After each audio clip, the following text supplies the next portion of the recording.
Hello, welcome to another episode of Profiles. I'm your host, Michael Short, and in this episode, I had the fortunate pleasure of speaking with Lee Matthew Jackson of Agency Trailblazer. Now, many of you may already know him because he has a very popular Facebook group called Agency Trailblazer Community. He also puts on a live event every year called Agency Transformation Live, which happens to be coming up on May 6th through 8th. So if you're in the Wellingborough, UK area, I highly recommend you go and check it out. He even provided our viewers a special coupon code, a profile. If you type in profiles in the coupon area, you'll receive £100 off of your ticket. So I highly recommend you go check it out. It's at agencytransformation.live. So hopefully you enjoy this interview as much as I did. He is a pleasure to talk to. He's got so much going on and has so much to teach us. And you'll actually learn things about him that you may not even know or heard of before because I pulled some of those things out of him. So I hope you enjoy as much as I did, and please enjoy.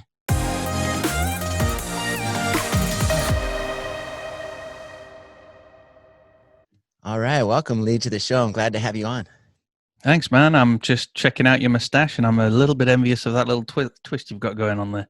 Yeah, it's not quite as good as I would hope it to be. I have a you drew it on vision for it, and I drew it on because it doesn't quite grow. The whole thing is fake, actually. Really? That's amazing. Yeah. No, but I have a whole different vision. But anyways, so I'm glad to have you on. There's so much that you've been doing. I've been following you from afar. I've been watching all the things not maybe all the things, but a lot of the things that you're doing there with your podcast, with your agency. You got some live events. I can't wait to hear more about all of these things. Awesome. Tell us a little bit about how you kind of got started. Like, take us back to the beginning, if you will. A very good place to start. I love that. I absolutely love that movie. Anyway, so at the beginning, I actually started building websites back in the mid-90s. I bought an Amstrad PC. Is that how far you want me to go? Because I was building websites. No, I want you to go back to the womb. Like when you came out of your mom's womb, what happened after that? And then yeah.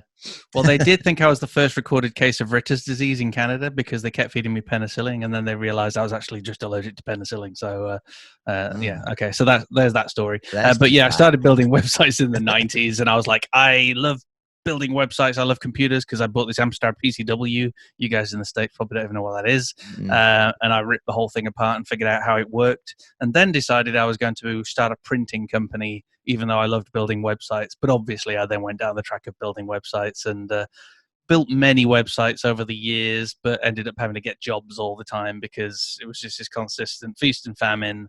And I was only a kid. I had no idea about business. So I ended up just being like an employee with a massive chip on his shoulder. I was so rubbish with my managers. Like every now and again, I feel like writing an apology for my past managers for being such a prick. But obviously, this video. You what? Sorry. We'll send them this video. We'll let them know. Yeah, we'll send them this. Sorry, guys. So that's kind of my initial journey, and then in the early 2000s, I met this great guy called Tim. They had a design agency at the time, and they were really impressed with my digital skills because I could build websites, and I also have an eye for design, which back then was quite rare to have people who could do a bit of both. And they ended up having me do a little bit of freelancing for them initially. And then within weeks, it was just like, just join the company, Lee. And I became a third share partner. And the rest is kind of history. We ran that agency for many years. It still exists with one of the partners who's got taken it off in a different direction. And then me and Tim kind of went off in a different direction, which is probably what we're going to talk about in this episode.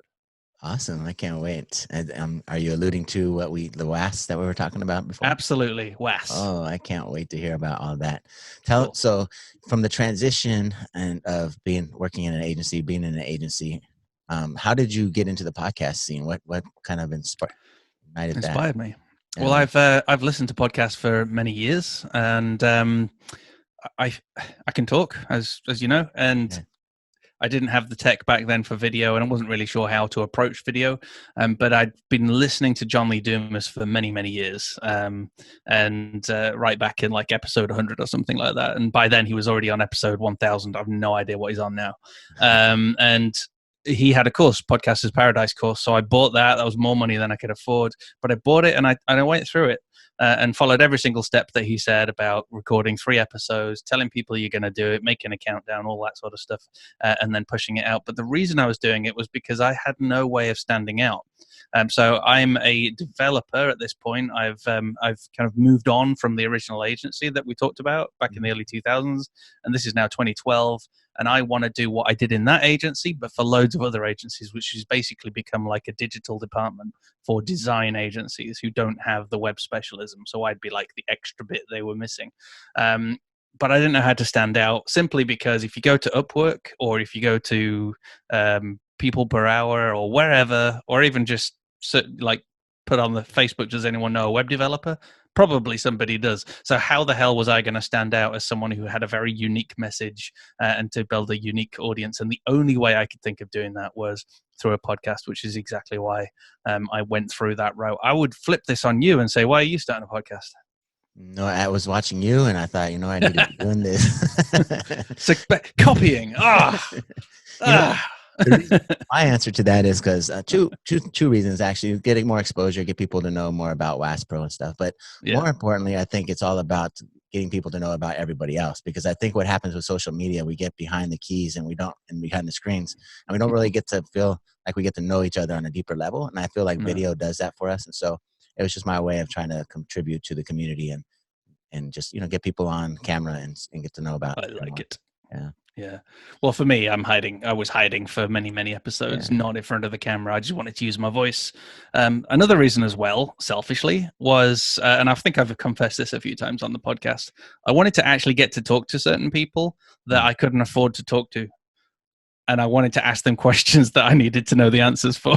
So it's a great way of getting free consultancy. Like, hey, do you want to be on my podcast? We get quite a few downloads now. Get exposure to our audience, and then ask them all the questions I need to know the answers to. Yeah, good example would be the SEO episode I did a while back with Pete Everett. I'm like, get on the show. I just want to talk to you about the foundations of SEO. And then I ended up buying his course whilst he was telling me about it. And then he sold a whole load of courses off the back of it as well, because everyone else listening was asking the same questions in their head that I was asking him. So that was good. That's awesome. Now, how did you grow your audience? Because you're talking about their off the back end, so they have similar needs as you, or similar interests, I should say. Sure. How did that happen? So to grow the audience is as a few things you need to do. You need to show up consistently. Like, if you're going to show up, everyone knows I show up at 2:30 on Wednesday, every single Wednesday. That's 2:30 GMT. So in the States, by the time you wake up, there's probably going to be a podcast episode ready for you on the Wednesday, and I never miss a beat. So in 200 or however many episodes it is now. So be consistent. Obviously, publicize what you're doing. So tell people what you're doing. Put it out there, share it. So that's something that I've not done very well recently, and we've only just restarted. But if I rewind back to 2015, 2014, when we were getting started, we were good on pushing it out and telling people about it. Create supporting content for your podcast as well. So I was blogging as well, which would relate back to particular episodes. So we've got all of that interlinking, etc. And then, of course, I had the guests who I would then empower to promote. So if you've had me on, right, and I'm like, yeah, I've been on Mike's podcast, this is amazing, and the minute this goes live, I'm obviously going to share it in my Facebook group and on my social media, etc. And I might even do a little Instagram video going, hey, look, I'm on a podcast, that sort of thing. So you would get the advantage of some of my audience. And that's what's essentially happened over the years. And when I have conversations with people that maybe come to my events or whatever it is, I'm like, how did you find out about the podcast? And they'll be like, oh, we remember, we know such and such. We know Jerry King, and he was on a podcast with you, so we listened and then we just subscribed. Or vice versa. Maybe I was a guest, and they're like, I remember when you were a guest on Mike's podcast, and we thought you were kind of cool. Yeah, that's awesome. Good time. You become a guest on quite a few. Once you have guests on yours, they're like, let's repay the favor. You can, but it's not something I've really done that much. And actually, I would recommend, if people are thinking of starting a podcast, I'd probably recommend getting on as many podcasts as you can, because I know that being on other people's podcasts is very good for growing your own audience. So being a guest as well as having your own podcast is good for growing your audience. And I've done like 250 odd of my own episodes, but congratulations. I've only done a handful of guest interviews with other people's podcasts, which is kind of weird. That is kind of weird. So I've been trying to change that this year. Very cool. Now, something else you had sent out an email that I received. You're working on a magazine, is it? What you're Yeah, I was just looking at the magazine proof just before this call. It looks very so cool. good. Oh my gosh. It looks Awesome. amazing. Tell us a little bit about that. What's that for, and what's your Disruption. Disruption? That's what it's all about. So if you think about this, we've got a great community, especially in WordPress areas. You know, you're a WordPress guy, I presume. Mm-hmm, yeah, you are. Yeah, Waz Pro. You got WordPress plugins for sale, man. So you're a WordPress guy. A lot of us in the agency space are touched in some way by WordPress or by people within the WordPress community, and that's awesome. But for me, my mission is to help agency owners, whether they use WordPress, Drupal, or whatever they use, or even if they don't actually build websites and they are design agencies. Because if I was to rewind many, many years ago, at some point we had some very dark hours in our old agency, especially during the recession of 2007, 2008. I think that hit the world. It was like the worst recession ever. And it was difficult times, and there was a lot of knock-on effects from that. And it became my mission to help agency owners wherever they are kind of learn how to do business well, because a lot of us, including my own journey, we're all people who have a passion for building things and tinkering and making things, and then suddenly it became a business, and then it's a struggle.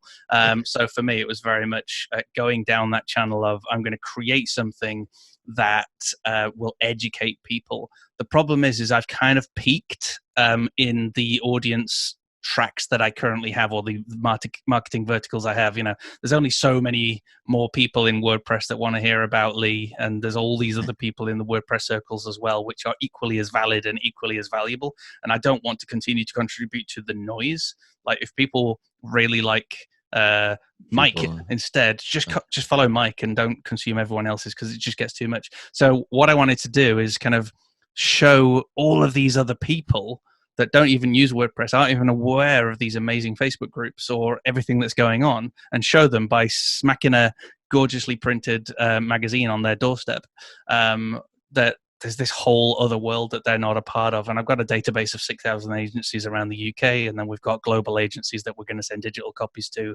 So we're going to be sending thousands out there, essentially around the world, to say, hey, here's a magazine, and here's a whole load of thought pieces that maybe you'd never even considered. Here's a whole load of absolutely free value. And also, here's all these amazing communities that you could be tapping into. Because, yeah, there are thousands of agencies that just don't know what the great secret that we all got, which is Facebook communities and everything else we've got going on. You and I probably would not have a business if it was not for Facebook communities. That is true. At least not the business that I'm kind of shifting into. Pushing for, yeah. No, that's awesome. For me, it wouldn't even be a business as well, because pretty much now 90% of my leads come through Facebook. Really? Wow. And so it used to be 70%, and now it's gone up. Now I just do Facebook really well. Very nice. And so the work that you do now with your agency is still web design, web work, majority? Yes. So we do white label development, and it's kind of gone up as well. So it used to be like white label development. You give us the design, we do the development. But we have built quite a few partnerships with agencies that are in kind of the SME, so small to medium enterprise level. And they have clients that really want to create some more complicated pieces. So that requires a lot more hands-on project management, longer dev cycles, et cetera, et cetera. So we still do the odd design to web, but predominantly now we're pushing down that track of specializing in CRMs in the SME market, where we do CRM development for those clients or help them integrate with third-party systems. So what we have been doing is, as and when new design projects come into us, as in, will you convert this into a website? We've actually been pushing that on to other people. So anyone listening in, do connect with me if you do design to WordPress, because I can send leads your way. Very cool. Awesome. So tell us now, the most exciting part that I'm excited about is this WAS. I hear in under the, what's the analogy? I hear in the, I guess in the weeds or the rumble is that you have this WAS. And I just want to hear more about this. Tell us a little bit about how to get started. What is it? Well, just so you know, WAS in the UK means going for a wee.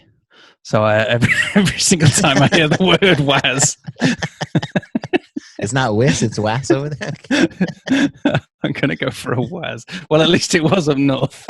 Yeah, whiz is also an option. But anyway, right. Okay, so let me tell you all about it. So back in about 2007, we recognized in our industry that there was a space for websites that could be built easily, but that were not ridiculously expensive. So if you imagine back then, this was in the circle where you would have an event organizer who would need to put on a website for their event. And the only way they could do that was maybe spend £6,000 to £10,000 with an agency to get the site built, and then spend thousands with a registration company who would allow them to do the registration. And there'd be two kind of disparate systems that didn't really work very well together. So they'd be throwing spreadsheets over to each other, all sorts. It was just always a hot mess, and it was always very expensive. And obviously this is 2007 time. So I guess Web 2.0 was still pretty cool back then. But everyone was struggling. So we recognized that WordPress has multi-site. I mean, we were doing this before multi-site was built in. So multi-site was a plugin when we were building this, and you would add the multi-site plugin to WordPress. And this is even before custom post types. So post types came out in 3.0, didn't it? 2008-9 time, I think. So so this was before then, and we developed our first WAS back then. And the way we did that was that it was a WordPress multi-site, and we would then install it per client. So we would have event clients that would do multiple events. So maybe they would do 5 to 10 events. And if you imagine them going through the process of spending 10 grand per event and getting the site custom designed and built, it was an absolute pain and a nightmare. Whereas if they came with us, then they had this basic template. It wasn't very pretty, I've got to confess, but this is 2007. And they could literally point and click and fill in their content, and they had a basic burger event website, and they could then add a new site in WordPress, nice and easy, and they thought it was phenomenal and cutting edge technology, and so did we. We were really proud of it, and we licensed that then to our event clients. So they were design clients at that point, whom we then said, "Hey, have a punt on us. We've built this system that we think will meet the need that you have right now. It even integrates with such and such." We found a few partners to integrate with their edge platforms to make that kind of system, that flow, easy for the data. And Zapier didn't even exist back then, so we actually had to write some custom code for that.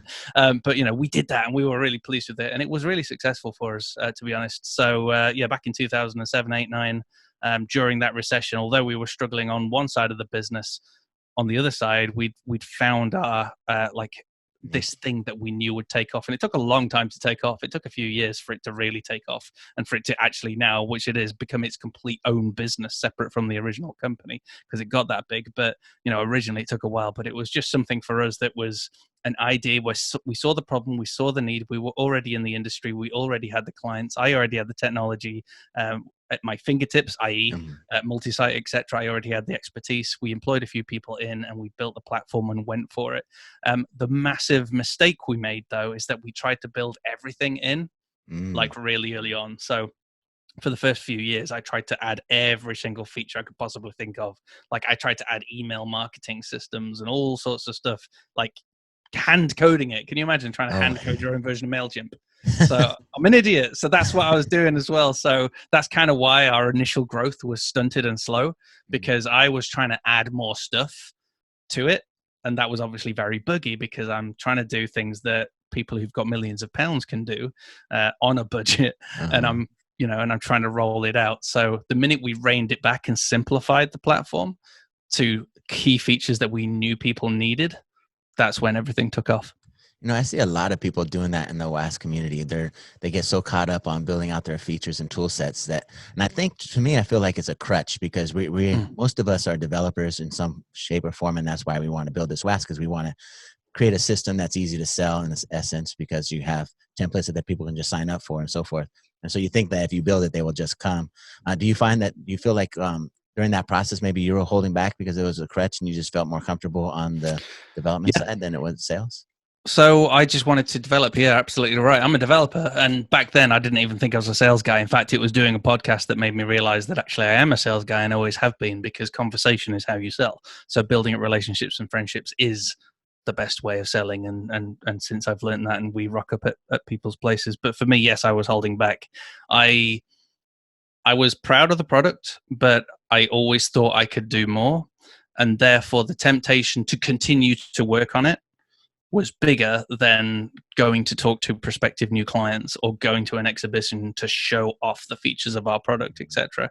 And I also had that imposter syndrome And sure, people have that right now as well. To me, this was so easy to build. So I felt like anyone could do it. Yeah. And I'm just an imposter, and who am I, and all that sort of stuff. So a lot of that actually held me back as well from really, really pushing it. And it wasn't. I was thankful to Tim, my business partner, who was the person who was kind of outside the development process, who could see the value we were providing. So he was the one then that was, driving and pushing. If I'd have been on my own, I think I probably would never have got anywhere. But if it wasn't for having a team who believed in the product and were able to drag me out of my cave, my coding cave, I literally had my own room at the offices in Bedford that would often have a do not disturb because I would go and hide in there. If I were not dragged out of there and we actually started showing up in places, I don't think we would have made it a success. Because was it the guy from LinkedIn said, if you're not embarrassed by the first thing you ship, then you waited too long. We definitely waited too long, and I was still really embarrassed because it was full of bugs. I ended up rewriting it in like a few weeks completely because we completely simplified it, and that was the product that became the runaway success for us. So once you shifted from development to sales, that's when it started really turning for you, right? That's what it sounds like. No, when I shifted from simplifying and understanding their actual needs, the value and the needs of the people, that's when the sales happened naturally, because then I was talking the right language. So the problem is my product and it didn't have an identity in its own right, if that makes sense. It was, I do a bit of everything. The minute we simplified it and said, right, this product solves all of these problems, this product will help you achieve all of these aspirations, however you want to sell it, that's it. That now becomes the messaging, and that's where the sales happen naturally, because that became part of the conversation by accident, as I described and demonstrated the products to people. And me and Tim would often joke that we were the dream team, because whenever we then went in and I demonstrated the product and people could see how excited I was about the product now, and I was saying all the same things, we were talking about the problems and the aspirations that this would solve, we closed every single sale that we did. We had an unbeaten run, and we always called ourselves the dream team, and we'd always give each other a fist bump as we walked out. Oh, that's cute. Well, the first thing we'd say was, well, that went terrible, didn't it? And then we'd fist bump and have a laugh, and there'd be another contract in our hands. So that's awesome. Yeah. So it's still running today, and still running to this day. You guys still fist bumping, or do you guys still? We do a lot of stuff online now.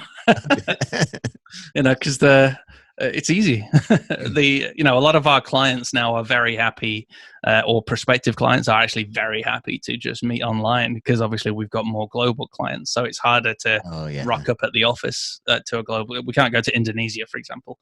So that we'll do the demo online and etc. However, we do have a range of clients in London, and we physically go there as much as we can.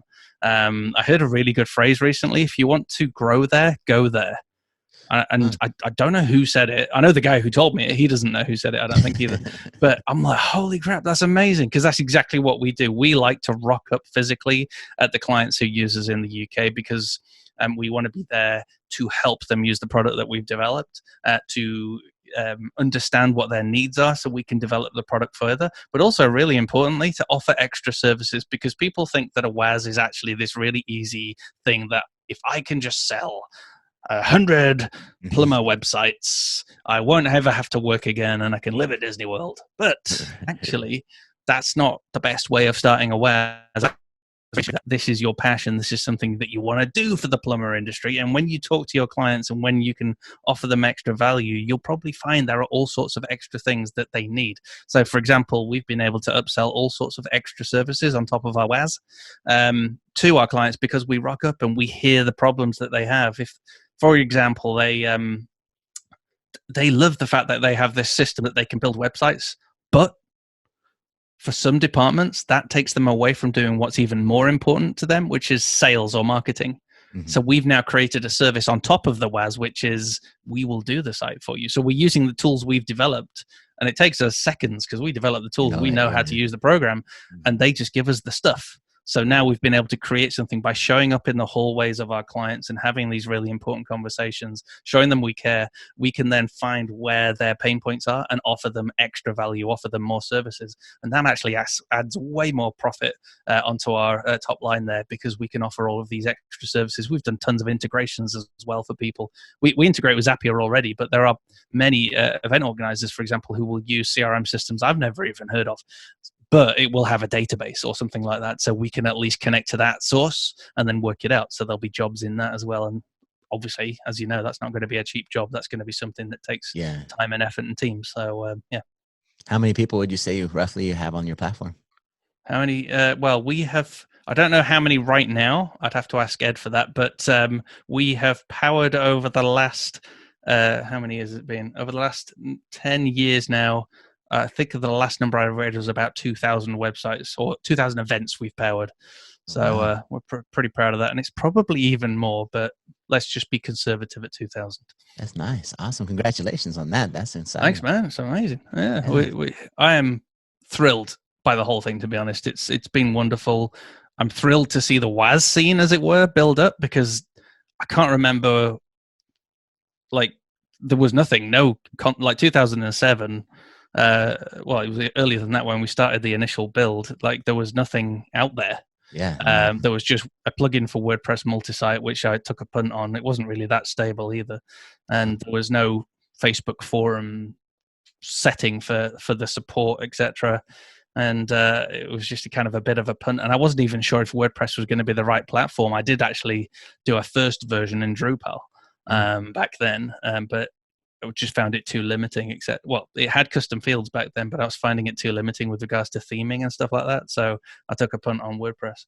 And yeah, none of this existed. So over the years, seeing, especially over the last maybe 3 years, the shift with people like you and Mike Rodella as well, who are talking about this sort of service, it's really cool to see. And it's nice because it feels like I'm not alone anymore. And I'm sure other people have been doing the same thing for years as well.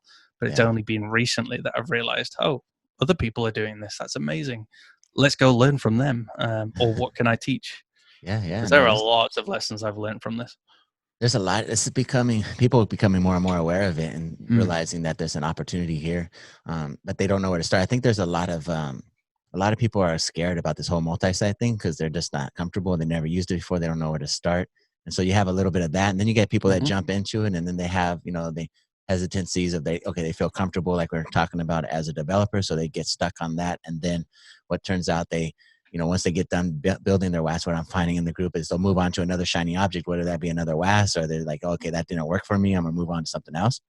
And I think the whole thing it has to do with the sales side of things. I think people really need to understand what their product is and what it isn't, like you mentioned, and then just get it done, get that MVP out there and focus. Like they're doing build, sell. Build, sell. It should be build, sell, build, sell, right? I mean, they're doing it kind of. So that's what we've done. We did a build and then we've just done nothing but sell for years. Obviously, we've since iterated and evolved the product. So it's now in version 6, and we're doing the Windows thing, where it'll now always be version 6, and we're just going to continue to evolve it because we switched to a much more modular setup to take advantage of how WordPress works. Because our entire thing is obviously still based on WordPress and still based on WordPress multi-site.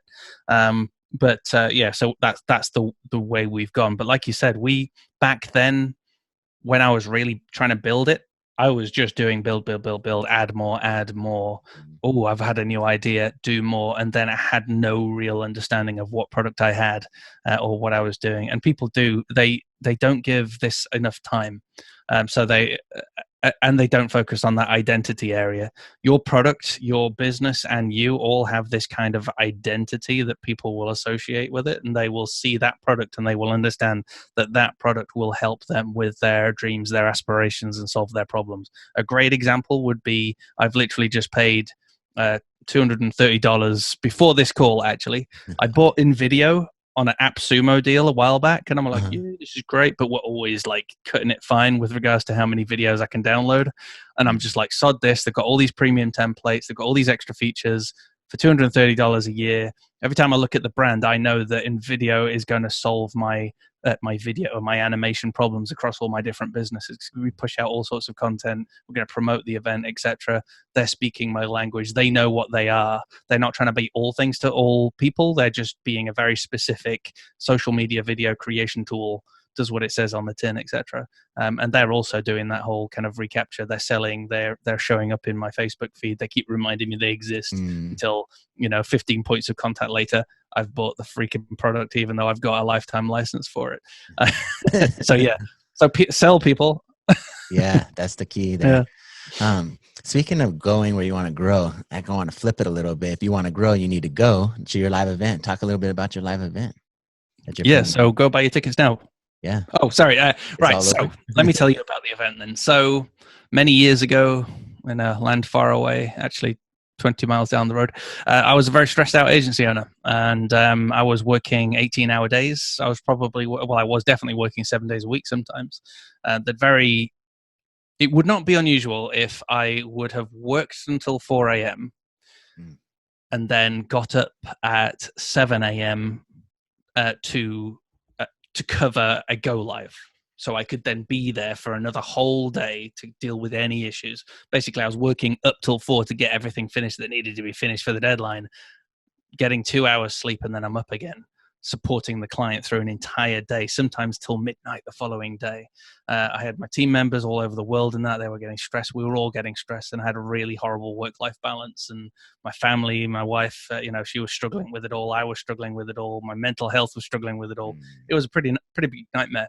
And I mentioned earlier about, and you mentioned as well, of knowing what your product is. You Mm-hmm. also need to know who you are. You need to know who your company is. And we actually had to go through this whole process. We called it, in hindsight, an agency reset, where we actually worked out that our business served the events industry, and we created amazing brands for events to help them get people through the door, and we provided amazing websites for them to be able to take those, to make those conversions and get those people in. And we decided that that was going to be what we did. We knew what our strengths were. We were no longer a full service agency for anyone. We were a digital agency for the events industry, providing two key products and services to help the industry we'd chosen to serve. And we were giving them the best of what we could do because we knew we did it really well. And that changed everything. That changed our language, that changed our sales process, and that completely changed our businesses for the better. And that's what my event is all about. It's called Agency Transformation Live. And I want to be able to teach people to create an agency that serves them. So if they are working those long hours, I want to help them out of that. Or if they have amazing dreams and aspirations and they feel like there's a glass ceiling they need to push through, everything's going well, but they've kind of plateaued and they want to push through, the event's also for them. And we've broken it down into essentially 5 stages of transformation. And it's a 3-day event, but the first 2 days are a series of talks from different industry leaders from literally all around the world. America, Australia, Cal Van Dusen coming over. We've got guys from Australia coming over as well, and people from around Europe and the UK. And they're all going to be on stage teaching us very essential information on these key stages of transformation. So we talked about identity. People listening or watching this might be thinking, well, I don't even know my own identity. So if you were sat in the event right now, you would be listening to all those talks on identity and working out your identity as a business. If, however, you think, well, I already know who I am and what I do and who I serve, well, then your next step is going to be value. A lot of people don't value themselves, nor do they understand or recognize the value they offer to their clients. So there's all sorts of content around value, and people will then be able to make their next steps. What am I going to do to make this next step of transformation in my business? We then go on to platform, which is your marketing, your messaging, and all of that sort of stuff. We then continue to your output, which is maybe people have nailed those 3 steps of transformation over the last few years, and they're actually really struggling with the quality of their output. So there's a whole lot of information and help on that, how to prove on things like SOPs, all that sort of stuff. And then finally, there is the last step, which I call future, but then that can be like scaling, planning, strategy, and all that sort of stuff. Where are we going to go from now? We've got to this point. What's next? Do I do an exit plan? What do I do, etc. So there's those 5 stages. And right at the beginning of the event, we go through a worksheet together. That's me. I talk you all through the worksheet and you work out what stage you're at. And then as you listen for the next 2 days, listen to everything because it's great, but pay special attention to those key areas that you're struggling with, because those are the important things. I don't know if you, Mike, have been to an event and you've just heard so much amazing information from so many different speakers and you've got so many ideas that by the end of it, you're completely overwhelmed and you're like, oh man, I've too much to do. I'm never going to have the time. And then what we've done, so hopefully people will walk away at the end of day 2 with a plan. That's all I want for them to do, is a plan to make the next change in their business. And the theme of it, and the theme of the book that's coming out, is that small achievable actions lead to big change. So if you can just do that next thing, the next few simple steps to change your business, that's what the event's all about. But the 3rd day is for the people. We got a lot of feedback from last year where some people want to actually write a more detailed plan down. So we're doing a whole implementation day on the third day if people want to go to that. And for that, they will be doing what's called implementation masterminds, where we'll be doing some teaching, and then we'll be getting into groups, helping each other. Everyone will get some one-on-one help in writing down what their plan is. And if there is some time during those conversations, during those masterminds, they might be registering the domain. They might be doing whatever it is they need to be doing to get started, so that they can go home and carry on with their team. And that'll be me and a few of the other guys who will all be facilitating that third day. And there'll be food. Wow. I think that's the final seller in it. I'm feeding you all for 3 days. Don't eat too much. It's expensive. So, this sounds like you've been doing this for a while. How many events have you put on? Well, we did one last year, and this is the second one. Wow. This is the second one. But bear in mind, I have been in the events industry for a very long time. So yes, events is in my blood, and we've helped a lot of our clients run their events. So it was only a natural thing for me to run the events in this industry. That's awesome. So I know probably by the time this thing goes, because your tickets are coming to a close here probably in the next few hours, I would imagine. So the early bird has finished. So if you wanted the early bird tickets, it's done. I can probably do a deal for your listeners, and I will talk with you offline. Maybe I can send a code for a bit of cash off. But right now it's full price on the tickets, which needs to be, because we need to limit how many people are in the room. So the location we have, we can fit about 120 people to create the atmosphere that I want to create.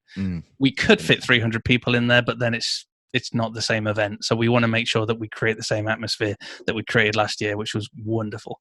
You can find out more information, Agency Transformation Live. There's a cool little show reel that will give you a taste of what we got up to. Awesome. That was going to be I really sound like a salesman there, don't I? That was really impressive. I liked that. That's awesome. Yeah, that was going to be my next question. I wanted to know, how do we find out more about that? But you just answered that. So that's there you go. agencytransformation.live. Well, I really enjoy it. I know we're actually beyond the time frame here, so I wanted to just I know you're a busy man and let you get back to your day, but I appreciate you coming on. I learned so much about you and from you. Cool, man. Super excited. I can't wait to just stay in touch and see what keeps going on in your life. Likewise.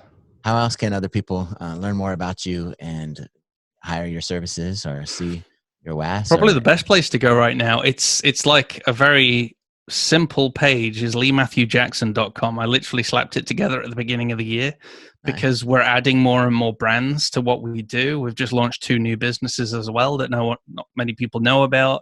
So they're going to go on that website as well. So if you want to find out more about all the different channels I'm involved in, just go leematthewjackson.com and then it'll take you off to whatever area you're interested in. We've got all the events information in there where our new podcast in the events industry goes live in a few weeks as well. So there's all sorts we've got bumbling around in the background.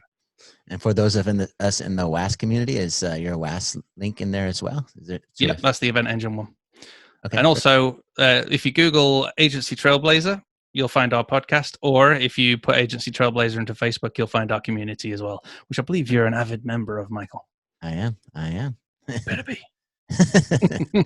Very cool. Well, thank you for coming on. I truly appreciate it and enjoyed our time together. Sweet. Oh, I've got a question. Yeah, go for it. Have you ever seen Flash Gordon? You're talking about, I've seen like the TV show and stuff. Yeah. Oh, you're talking about. Just wondered. Yeah. It's slightly different, but yeah, it has similarities.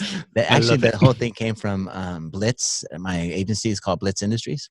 Yeah. And so a blitz, if most people don't know, is came from Blitzkrieg, which is a German word, and I guess blitz also means lightning bolt. So that's kind of why I have it, not to be like Flash Gordon or to be like. That's kind of really dark. So I kind of like Flash Gordon.